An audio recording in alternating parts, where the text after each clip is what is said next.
was made president, and then he told the secret. Don't waste your mental powers and wishes. Don't dissipate your energies by trying to satisfy every whim. Concentrate on doing something really worthwhile. The man that sticks to something is not the man that fails. Power to him who power exerts. Emerson. Success today depends largely on concentrating on the interior law of force. For when you do this, you awaken those thought powers or forces, which when used in business, ensures permanent results. Until you are able to do this, you have not reached your limit in the use of your forces. This great universe is interwoven with myriads of forces. You make your own place, and whether it is important depends upon you. Through the indestructible and unconquerable law, you can in time accomplish all right things, and therefore do not be afraid to undertake whatever you really desire to accomplish and are willing to pay for in effort. Anything that is right is possible. That which is necessary will inevitably take place. If something is right, it is your duty to do it, though the whole world thinks it to be wrong. God and one are always a majority, or in plain words, that omnipotent interior law which is God, and the organism that represents you is able to conquer the whole world if your cause is absolutely just. Don't say, "I wish I was a great man." You can do anything that is proper and you want to do. Just say, "You can, you will, you must." Just realize this and the rest is easy. You have the latent faculties and forces to subdue anything that tries to interfere with your plans. Let the troubles and responsibilities of life come thick and fast. I am ready for them. My soul is unconquerable. I represent the infinite law of force, or of all power. This God within is my all-sufficient strength and ever-present help in time of trouble. The more difficulties, the greater its triumphs through me. The harder my trials, the faster I go in the development of my inherent strength. Let all else fail me. This interior reliance is all-sufficient. The right must prevail. I demand wisdom and power to know and follow the right. My higher self is all-wise. I now draw nearer to it. Lesson 4. Concentration, the silent force that produces results in all business. I want you first to realize how powerful thought is. A thought of fear has turned a person's hair gray in a night.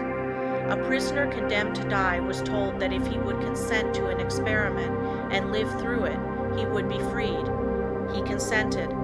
They wanted to see how much blood a person could lose and still live. They arranged that blood would apparently drop from a cut made in his leg. The cut made was very slight, from which practically no blood escaped. The room was darkened, and the prisoner thought the dropping he heard was really coming from his leg. The next morning, he was dead through mental fear. The two above illustrations will give you a little idea of the power of thought. To thoroughly realize the power of thought is worth a great deal to you. Through concentrated thought power, you can make yourself whatever you please. By thought, you can greatly increase your efficiency and strength. You are surrounded by all kinds of thoughts, some good, others bad, and you are sure to absorb some of the latter if you do not build up a positive mental attitude. If you will study the needless moods of anxiety, worry, despondency, discouragement, and others that are the result of uncontrolled thoughts, you will realize how important the control of your thoughts are. Your thoughts make you what you are. When I walk along the street and study the different people's faces, I can tell how they spent their lives. It all shows in their faces, just like a mirror reflects their physical countenances. In looking in those faces, I cannot help thinking how most of the people you see have wasted their lives. The understanding of the power of thought will awaken possibilities within you that you never dreamed of. Never forget that your thoughts are making your environment, your friends, and as your thoughts change, these will also. Is this not a practical lesson to learn? Good thoughts are constructive, evil thoughts are destructive. The desire to do right carries with it a great power. I want you to thoroughly realize the importance of your thoughts and how to make them valuable. to understand that your thoughts come to you over invisible wires and influence you. If your thoughts are of a high nature, you become connected with people of the same mental caliber, and you are able to help yourself. If your thoughts are tricky, you will bring tricky people to deal with you who will try to cheat you. If your thoughts are right kind, you will inspire confidence in those with whom you are dealing. As you gain the goodwill of others, your confidence and strength will increase. You will soon learn the wonderful value of your thoughts and how serene you can become even when circumstances are the most trying.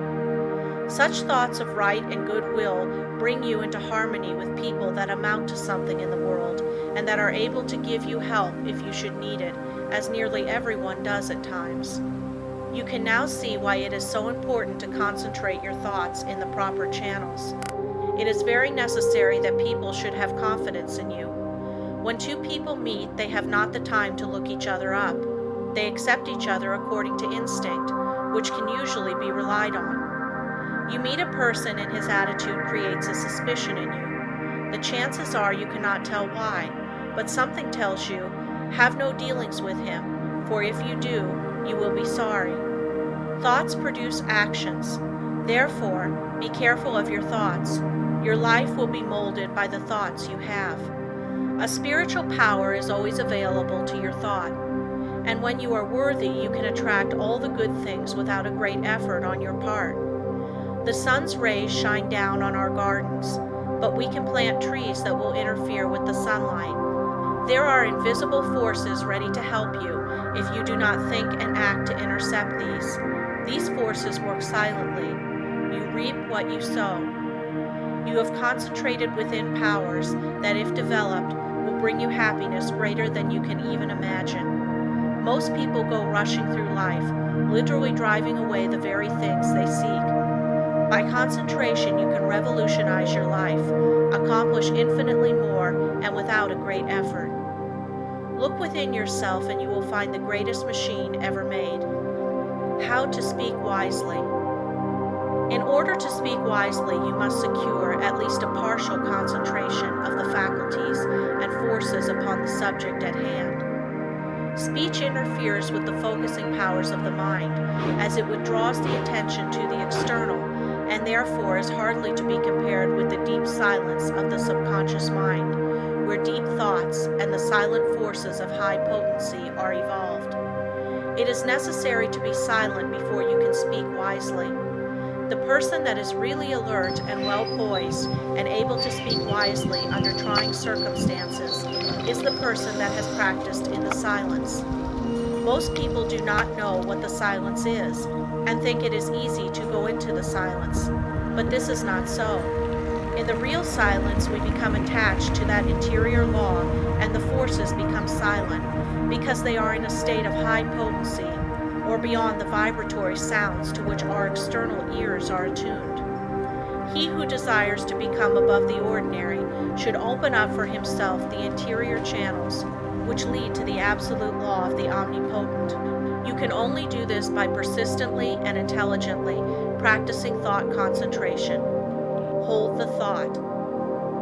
In silence, I will allow my higher self to have complete control. I will be true to my higher self. I will live true to my conception of what is right. I realize that it is to my self-interest to live up to my best.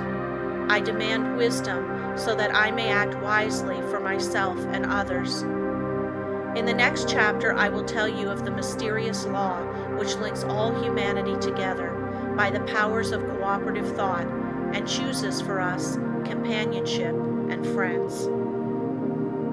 End of Lesson 4.